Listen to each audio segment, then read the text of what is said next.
Sup, Nerdmigos? I'm the Jive talking our John Norcroft. We've got Wife here. We're here for another review Jive, and you know what day it is. It is Star Trek Saturdays, which means episode 4 of Star Trek Lower Decks. So, episode 4 is called Moist Vessel, which is You're welcome. Yeah. You know what they're talking about. It's not about that, though. It's not about that even Yeah. a little bit. Yeah. No. Well, maybe a little bit. No, I'm gonna go with not at all. So I'm gonna read the about, and then we'll go into what the episode is. So Captain Freeman seeks payback after Mariner disrespects her in front of the crew. Tendi accidentally messes up a lieutenant's attempt at spiritual ascension and tries to make good.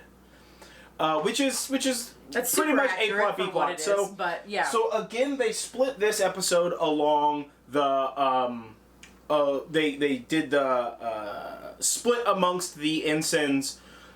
With the 2 and 2. So it's Mariner and I'm not great with all their names yet. Mariner and Boimler on the A plot, which is the main mission of the ship, and then Tendi and Rutherford on the B plot, but it's really which is actually mostly Tendi and Mariner. Yeah. And Boimler is sort of just the comedic relief to Mariner's plot, which is the A plot, which has to do with the main mission of the ship.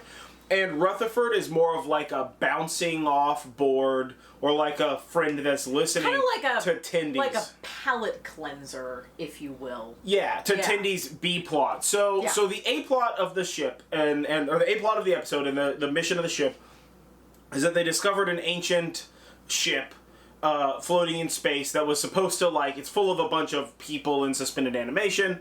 The idea was that the ship was going to go and find a dead planet and then reanimate the planet because it has some gloop. That anything that the gloop touches that's non-organic, it turns into organic material. Inanimate, not non-organic. So anything that's inanimate, it makes animate, essentially. Yeah, well, except some of the things it turns that metal it into makes, rock. It turns non-organic material into organic material, and I think that they're just using the word inanimate wrong because, it turns things into plants, but it also turns things into crystals and rocks, and for the most part, that stuff is also not animate. Yeah, again, they meant organic and non-organic. Clearly, I feel like that was probably about. like a last minute editing change because they were probably like, people don't know what this means. I think that it was just they never thought it through because it's sort of not super important, even though it is a main thing in the A plot. Again, it's necessary functions or whatever. It's an orange sand gloop material, and you gloop it onto the ground. And then, crystals and rocks and flowers and shit come out of it. It's all that matters. Super dope, by the way. About that stuff. Would be great for gardening. Well, you don't have control over what it turns stuff into, and it seems like it kind of runs away pretty quick. So, I would not buy some of that. That's how your fridge turns into a fucking bear. None of that shit. But so they find this ship, and another ship similar to the Cerritos, captained by one of the Cerritos' captain's old crewmates. He's like, he's in charge of the mission, and so they're gonna tow the ship. So they sink tractor beams or whatever the fuck, and they're towing the ship, and everybody's kind of being bored about it. And of course, it gets. So Mariner is there. And he's in the briefing room. Yeah, this is before all of the tractor handing stuff out. She's handing out pads. While he's talking, and she is just yawning. Which is mission briefs. Which is consistently yawning, and and it basically pisses this guy off, and he's like. Yeah. Well, he gets upset about it, right? And then the captain, after he leaves, the captain's just like, "Why would you fucking?" He's on his ship talking shit about me. What the fuck? And she's basically but he's boring. He's a stuffy old boring guy, and I don't care about your fucking problems. Whatever. Arguably, the best part of this episode for me is that everybody keeps fucking Vulcan saluting out of shit. She's just like, live long and prosper, motherfucker. And she's just like, don't you use that sarcastic Vulcan salute on me. It's even in the trailer. It's great. So good. It's fucking great. So funny. It's the best part. It is probably the funniest part of everything. It's super fucking funny. So the captain is talking to the first officer and is like, what am I going to do with Mariner? How do I deal with this chick? For the most part, I feel like most people on the ship don't know that Mariner is her daughter. Like, we have that privilege because we're the audience. But I think that most people don't. And it particularly seems gently applied that the first officer and the rest of the crew don't know that that's her mom. I don't think that he knows in the way that their dialogue was structured. Mm-hmm. So he gives the captain the right idea of... Well, but, like, he also likes her. They're like frenemies of sorts. They're gonna fuck. They're gonna hate do it. There's gonna be an away mission where they are trapped on a planet in a cave somewhere. We've all seen Star Trek: The Next Generation. Ship and like the stuff, like in the holodeck, and it's not working great. Yeah. In the engineering room, and the core is gonna explode. Listen, you know how people have sex in Federation. You don't know. Yeah. So he gives the captain the great idea, like, hey, why don't you just give her the worst jobs on the ship, and then she'll ask to transfer off of the ship, and then you won't have to deal with her anymore. It's not your problem, exactly. Yeah. So then they proceed to give her the worst jobs on the ship, and they are terrible jobs, but she basically finds a way to inject joy into these awful jobs. So they have still have fun. And the captain is like, they have her clean the biofilters for the holodeck, which later on in the episode it's implied is primarily sex stuff. Or people pooping in the woods. Yeah, I don't think that's what it was. I think that's probably what it is. Based on the way that they were interacting when he was just like, they're jugs full of bleep. What do you think people do in there? All they do is bleep. The stuff was bleeped, so it's you don't know what it is, but it's definitely some sort of bodily fluid. It's definitely liquids. Yeah, you definitely don't want to deal with those bodily. It's definitely stuff coming out of the body. But so she had to clean the holodeck biofilters, and then she had to lube the turbo lifts, which doesn't make any sense because the turbo lifts float on magnetic rails. It's super not important. She had to lube the turbo lifts, and of course somebody's just like, fuck this sign, and like gets in and tries to use the turbo lift, which is horrifying. But so we got to see that, and then she had to clean the carbon. She had to decarbon the carbon filters. Yeah. So to like scrape off the dirty carbon off of slightly harder carbon. Yeah. And then of course she injects some fun into it.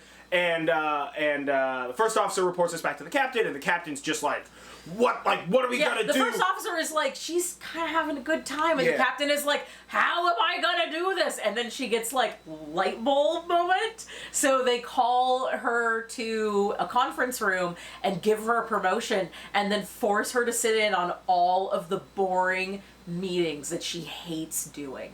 They promote her to lieutenant, and they specifically make her involved in all high-level officer stuff. So she has to attend the meetings, and she has to go to the officers' lounge because that's mandatory, and listen to people like one-man plays and karaoke and stuff. And she has to go to the poker game, which is like a friendly poker game, so nobody's taking it seriously. The poker game is a direct Star Trek: The Next Generation reference.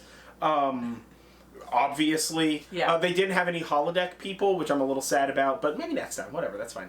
I think it was funny just with the cast. It was good. It was good. The senior officers. But I would have loved like an Albert Einstein or a Stephen Hawking playing poker with them. So meanwhile, she's reference. having to do all this stuff. She gets her own quarters, and Boimler sees this and is just like super upset that she has her own everything quarters. That he wants. It's everything he's ever wanted. And he tries hard and hasn't gotten promotions, and she's like a fuck off to him, but she did get the promotion because he doesn't understand that not only is it his mom, but he doesn't understand that the captain is using this to get back at her, and he doesn't understand why she's upset about it. Oh, so if they want somebody to be like a shitty asshole, and that's how they get a promotion, then I'm gonna try to be a shitty asshole. Specifically to disobey rules. Yeah, and Boimler is just not good at being that person.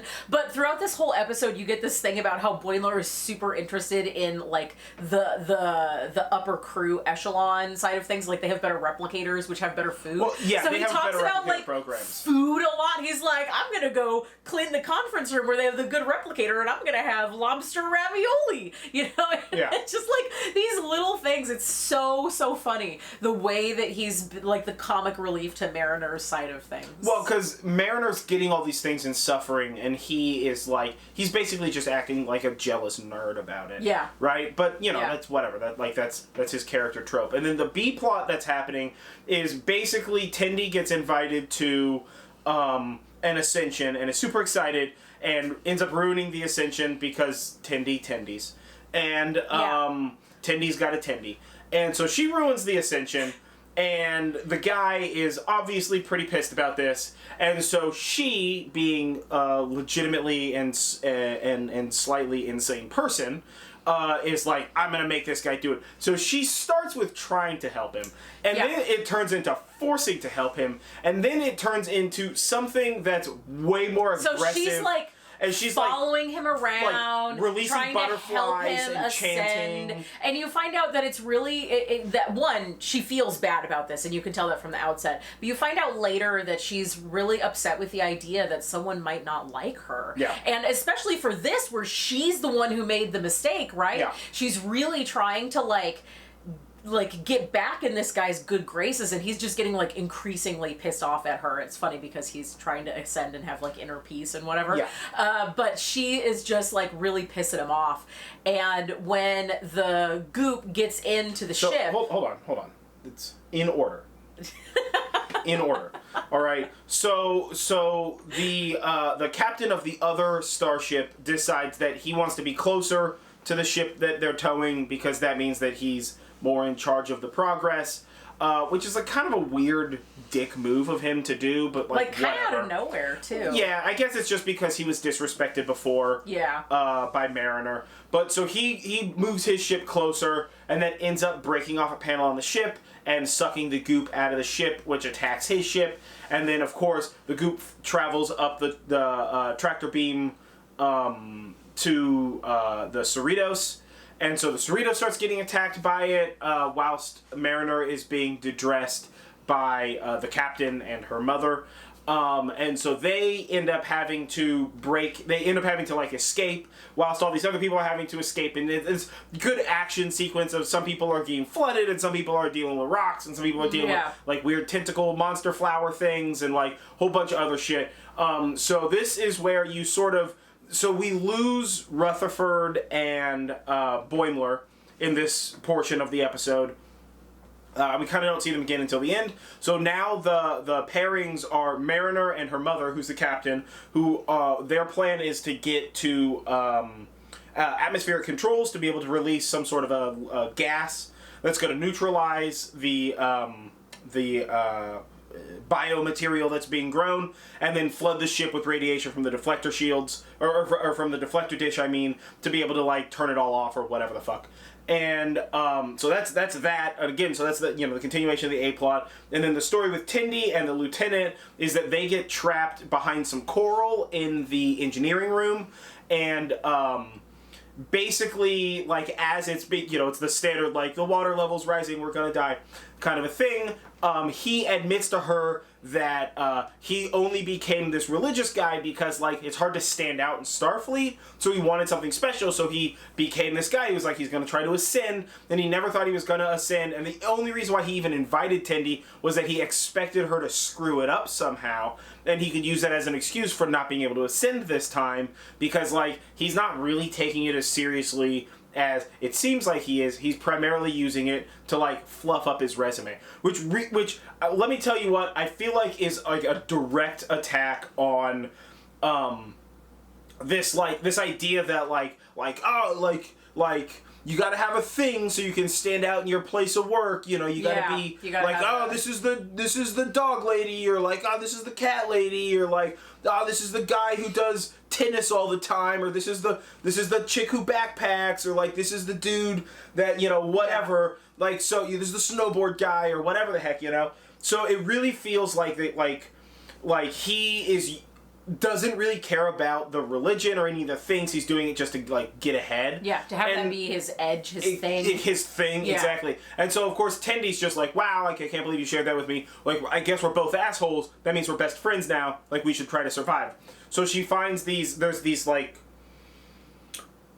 spiky, glowing pink ball things in the water that, if you, like, knock around a little bit, they blow up. So she grabs one and, like, slams it up against a door and swims off, and it blows up, and they get, you know, all the water rushes out, and they're saved. And then, like, a giant rock goes to crush Tendy, and the lieutenant pushes her out of the way and saves her. Yeah. Right? So he pushes her out of the way and saves her, and he's just like, I did this for you, like, you know, go live your life, it's okay, I'm prepared to die. And then we get, and of like... course, she conscripts, right? But we get, we get, like, that beautiful moment of her being over the body where she screams, no, upwards, and then it pulls classic out. Starfleet training maneuver. maneuver. It's not even just Star Trek. Well, I mean, it's in every Star Trek movie. For me, for some reason, that scream is always from Romeo and Juliet. Like, the one with Leonardo DiCaprio. Not that I hadn't seen movies prior to that or since that, but for some reason, that on your knees screaming no thing is just always that scene from Leonardo DiCaprio's Romeo Is that and Bad Boys 2 when they're shooting the gun into the air? No. I like it. It's good. The Romeo and Juliet with Leonardo DiCaprio? Yeah, it's fun. Also, it's got John Leguizamo. You cannot go wrong with John Leguizamo. Well, apparently this one you can. Perhaps we're gonna have to watch this and review it. What do maybe you we guys watch Romeo and Juliet. think? When your gun says sword on the side of it, and your acting is a thing. That movie is a thing. Sure is. Yeah, I'm not. Don't I'm act not me fond. with the I'm bad not, acting. Let's I'm not not fond talk of that fucking about movie. bad acting when we're talking about Star Trek stuff. Star Trek stuff is bad acting. That's the point. Either way, we get the no thing, and then at this point in time, Mariner and the captain have made it into what I imagine is probably like transfer room 2 or 3. And they're able to flood the ship and turn all of the rocks and water and tentacle monsters and they're whatever able to basically back into the stuff. Back into the stuff. And so they turn it back into the stuff. And of course, like, the rock melts, so the guy's safe. Yeah. And they're like, oh my god, you saved me. And he's like, but you saved me first. Yeah, like, I was prepared to die, like, you saved me first, whatever. And then they kiss, and then as they're kissing, he starts to float away, and then he starts to ascend. And let me tell you what, this is horrifying. The fucking best. I love it. I want this to be what Ascension is actually like. Because he first starts to glow, then starts to turn into pure energy, which hurts a lot. And burns. And he is, like, screaming in pain. And she's just like, why is this taking so long? Yeah. And then, like, this, like, bird shape with, like, it's 3 very, eyes. Like, Phoenix. Right. He sprouts, like, 2 more arms. And he starts talking about, like, the universe is on the back of a smiling koala. What does it know? What does it know? And then he starts to scream, like, this is the answer to the meaning of life. And then his energy head just kind of, like, it doesn't really, like, explode. He just it just pops, sort of, like, pops into mist it just, and like, then disappears. And that's the end of the Ascension. Ascended. And she's like, oh, I'm so glad I helped you ascend and you survived. So it's real dark. Yeah, that was super it's real dark. I love it. Because I love that the Ascension. He died.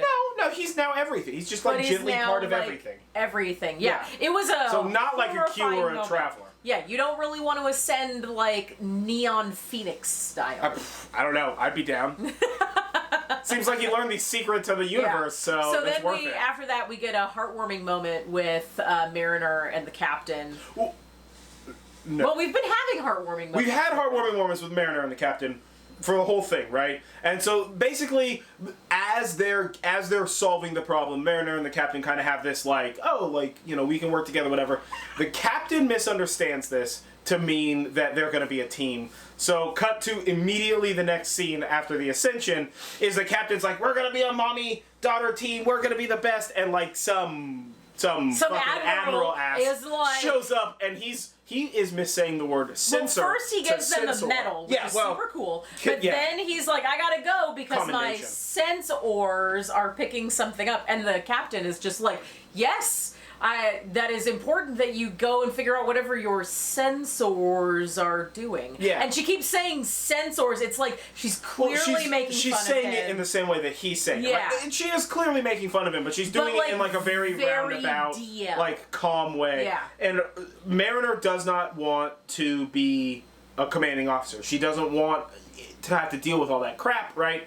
So, so she basically like calls this guy out and is just like, first of all, that's not how you say sensors, and second of all, my mom's making fun of you because you're saying it fucking dumb. And mom is like, shut the fuck up. So that happens, right? She gets put on blast, and then it shows like them back in the lower decks in their like bunk area. Well, before they do that, like Mariner basically kind of goes through the same things that she did in the very opening scene, which is where she starts yawning, and then we cut to the lower decks area. To the lower deck sleeping quarters where they all sleep in bunks, and Tendi and Rutherford sort of get their wrap up, where Rutherford's just like, oh, like I'm so glad you're able to help him ascend, and Tendi's like, yeah, that's great, like, I really learned that I need to not stress about whether people do or do not like me on the ship, and Rutherford's just like, yeah, like statistically a couple of people just aren't gonna like you, that's just like the way the math works and she's out. like, who? Tell me. And then she starts freaking out and attacking him on his bunk. Those two are gonna be a super cute couple in like so adorable. 10 years. Oh my gosh. When they mature to that level. But, so she was freaking out about that, and then of course Mariner walks back in, and Boimler has like a fucking breakdown, and it's just like, you had everything, they didn't care about it, like why are we even friends, whatever, and she's like, we're friends because I still have the access card for all those delicious fucking officer snacks, like, this is what you want. And so he's just like, I'm gonna go get some, like, nachos or whatever the fuck he's on. No, it was definitely not nachos. It's been like... It's always something fancy. It's always something he talks about fancy. it when he's listing the things, one of them is just, like, nachos. Like, they have a higher quality nacho. Right? I remember there was gnocchi. There was gnocchi. There was the lobster raviolis. There was mac and cheese. There was mac and cheese. But there was, like, but again, it's like special mac and cheese. So everything's, like, just a little bit fancier. Yeah. Than, like, the way that I look at it is that the standard replicator is going to give you like a Taco Bell nachos grande or whatever the fuck it's called. Yeah, but like right? but like the officer's nacho is gonna get it from you from that from like your favorite. It's like from the legit taqueria nachos. Yeah. And it's just like the fucking plate this big. Yeah. So he's just like, oh thanks, and like takes it and runs away, and she's just like sitting on her bed just like kicking back like, I'm back home. In the fucking episode, right? So this episode is more about character development for Tendi and for Mariner than for anybody else. And for Mariner, insofar as you can see that it's not just this thing about power, like where she doesn't like power and she doesn't like command. It's that she just doesn't want to do that. That's not like the path she wants to take. And I think that this episode really showed that, like, she can do that. And at no point in time as a lieutenant was she doing a bad job. Yeah. Right? Yeah. It's just that it's not fun. It doesn't give her time to be who she wants to be, and so she just wants to be an ensign. And it's, to me, the lesson for the A-plot of this is that the people who seek that power are the bad guys in this situation, right? It's the captain who pushes the ship a little too close because he wants to be the one in charge. He wants to be the one with his name on the plaque. And when the captain puts Mariner in those positions, it's like her life is suffering, and she's suffering not just because it's a thing that she doesn't want, but because it's a thing that she doesn't want, and that she knows she can do well, but it's not giving her the freedom to do the things that she does want to do. See, I got a different lesson out of it. I feel like it was a little bit more about, like, trying to be the best for the sake of being the best, being the number one. Like, when the other guy is like, oh, we're gonna get closer to the ship because we're gonna be the command, or, just trying to be in charge and trying to be the number one all the time is not really a healthy way to go about things. Yeah. It's better to do what it is that you want to do, but also to understand that people are different. And I think that that also really ties into Tendy's moral of her part of the plot too, because her part of the plot is a lot of that, but really it's more about doing you and being happy with who you are and what it is that you're doing, and not trying to be in the spotlight all the time. Well, I don't think it has anything to do with being in the spotlight for Tendy. So this is the thing. I think that both the A and B plot are the same thing, right? It's the same problem. But I think that the A plot specifically talks about it with regard to your career or job. And I think the B plot clearly applies to it with your social life. And I think that as a generality, what it's saying is that you need to accept, twofoldly, you need to accept that some people are just not going to like you.